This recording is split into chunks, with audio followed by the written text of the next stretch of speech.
All right, back at it again. Today we're talking about, how do you handle the RV trade-in? Because we're going to get a lot of trades as customers come in. A lot of customers already bought a unit, right? Maybe they have one from 5 years ago, and sometimes they might even have an RV from last year. So, what do you do with a customer when they bring an RV trade in? Maybe we're fighting negative equity. I mean, it's pretty easy to get a deal done when we have positive equity in a trade. But what happens when we get that negative equity? What happens when the customer doesn't get what they want from the trade in right from the very beginning? Now, one of the first things I've always done when it came to trades is I would like to do what I would call, softening the blow. When I first talk with a customer in the beginning of the sales process, and I don't do this right away, it's not the first thing that I say. Like, I'm not like, hey, how are you? And I'm in the interview and qualify. I'm like, hey, what's your trade? They tell me the trade, and then I kind of, punch them in the face a little bit. I don't do it right away. I do it after I learn their needs, after I learn their wants, after I learn their desires, after I burn a little bit or build a little bit of rapport with them. The next thing I do is then ask about the trade. So I can learn about the trade, learn, what they don't like about the trade, what they want to fix about the trade, how much they owe in the trade, how much they want to get out of the trade.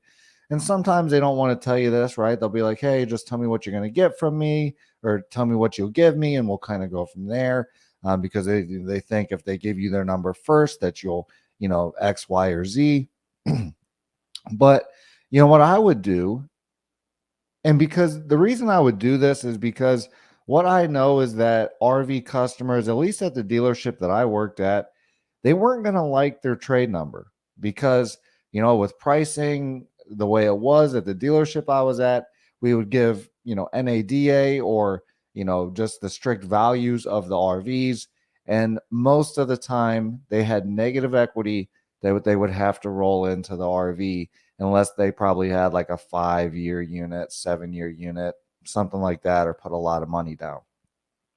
So, what I would say if someone comes in with a trade, let's just say they come in with a trade from last year, right? I'm coming in with a 2022, fifth wheel, right? Last year's fifth wheel. Maybe you see a lot of those trade ins.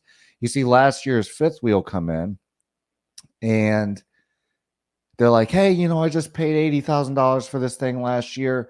We put, X amount of dollars down on it. We still owe, $70,000 on this RV. And I wanted to see what we could get for a trade in.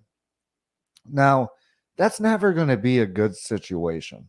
We'll just start out by saying that, right? Because it's hard to roll in a lot of negative equity into new units. Sometimes it doesn't even work because of how much negative equity there is, the value of the loan, X, Y, and Z, right? So we're just looking at these numbers right here and just thinking about, how can we make this a little bit better, right? How can we put the ball in our court a little bit more? How can we make it a little easier for us to close this deal when we know that this customer is about to have, $40,000 in negative equity to get into this RV, right? So what I like to do, or what I would do, is I would soften the blow a little bit by saying something like, hey, you know what? To be honest with you, we just took a trade like that in last week or last month or last time I took a trade in similar to that.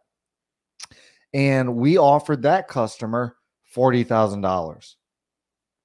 Now, what's going to happen is that customer is going to go into a little bit of shock. $40,000. What do you mean? I still owe 70 on this. If I couldn't do that, right? And now I'm going to say, oh, hey, well, I'm just telling you what we did with our last customer. I don't know what they'll give you for your trade in. They might give you a little bit more. I'm not sure exactly what they'll give you. I'm just giving you a ballpark idea of what other people with similar RVs are getting on trade numbers. That way you have an idea. But what we'll do, we'll go take a look at the unit. I'll link up with my sales manager, see what I can do in terms of a trade in. And if the numbers line up, when it's all said and done, you'll buy the RV. If not, I won't even ask you to buy it. Does that sound fair enough? Right. So, what I did by softening the blow was I let them hear a low number, right? And I'm going to make this number lower than what I think my sales manager is going to give me on a trade. Because when I go back to my customer with a trade number, I want to be able to say, hey, you know what? Great news. I got you 45,000 for your trade. Now they might be thinking, well, I owe 70, 45,000, right? That's, what, 15,000 right there, something like that, 25,000 and negative equity that needs to be rolled in to the next RV. So they might be thinking like, that's not that exciting, but I was able to get my last guy 40 and I got you 45. So really I got you $5,000 more than the last guy that traded in this RV. So now I'm trying to turn it into a win. Again, it's never going to be easy to get a customer to roll a bunch of negative equity into their deal, but it's a lot easier to do it if you soften the blow in the beginning of the sale. That way, when you come back with a number, it sounds a little bit better to them. Okay. So, RV trade-ins, we got to be able to handle these things. And the other thing is if a customer has a trade, then what that means is they're not camping in the right RV, right? They're not enjoying their time out at the campground as much as they could be. Maybe they don't have as much sleeping as they need. Maybe they don't have as much room as they need. Maybe they really needed a motorhome when they bought a travel trailer.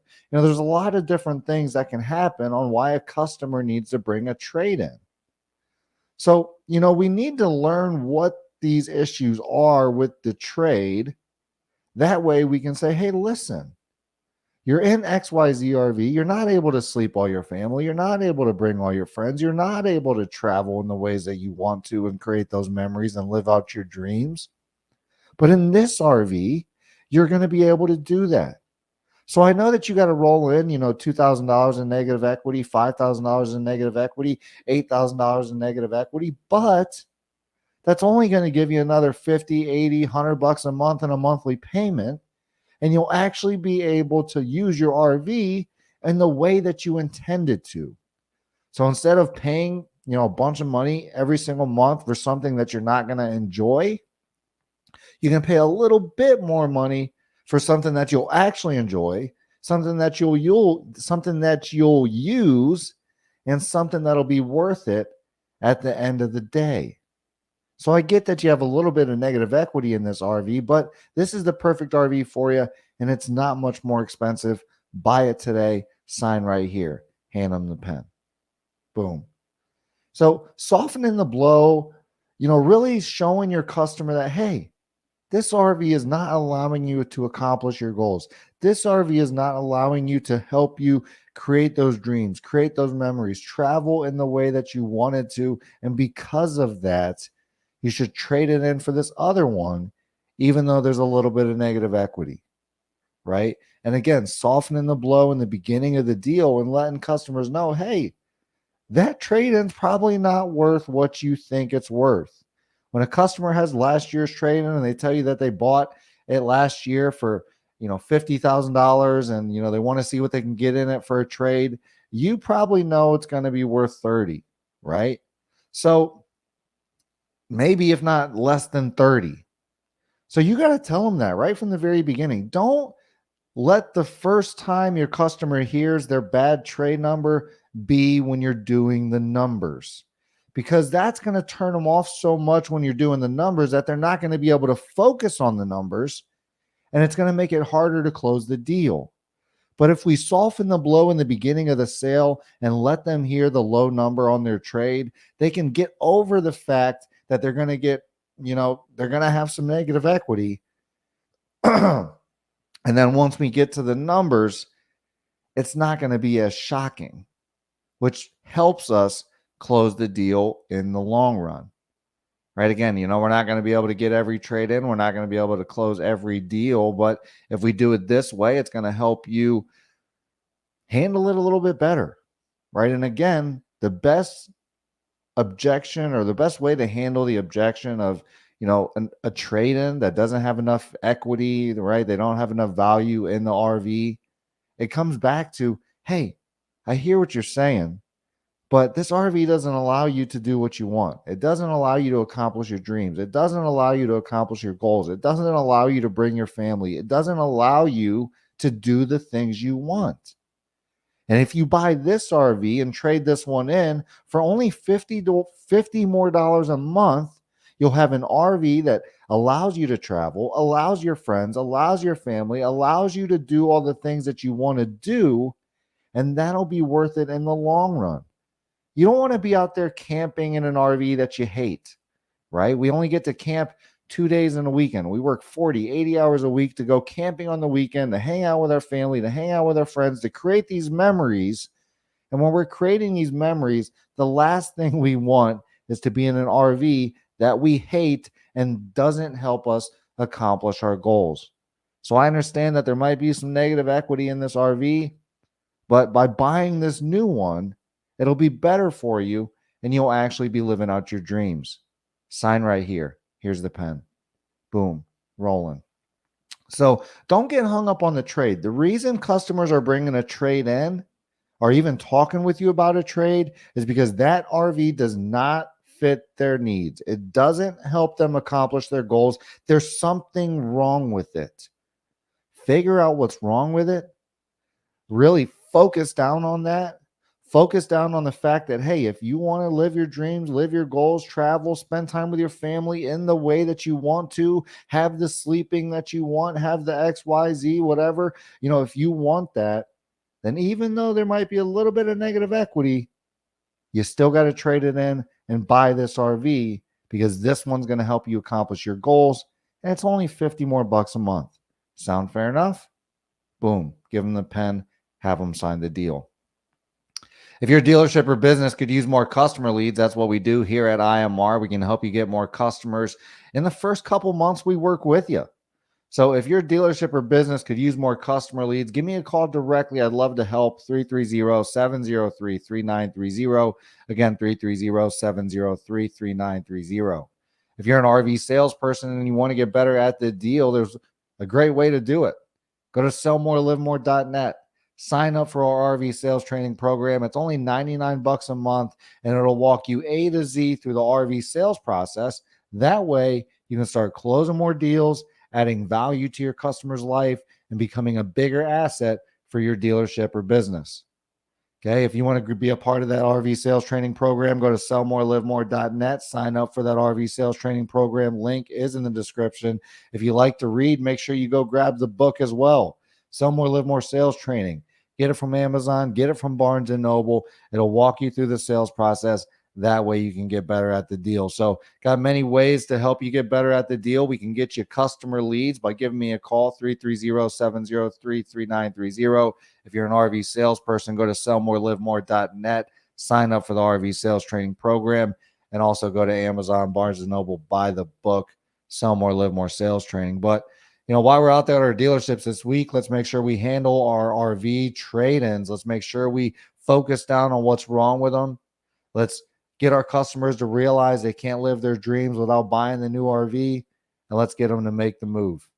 We're going to be talking about RV sales, the sales process in general all year long. So if you haven't given us a like on Facebook yet, if you haven't subscribed to our YouTube channel, go over to Facebook, go over to YouTube, type in Infinite Media Resources, give us a like and a subscription.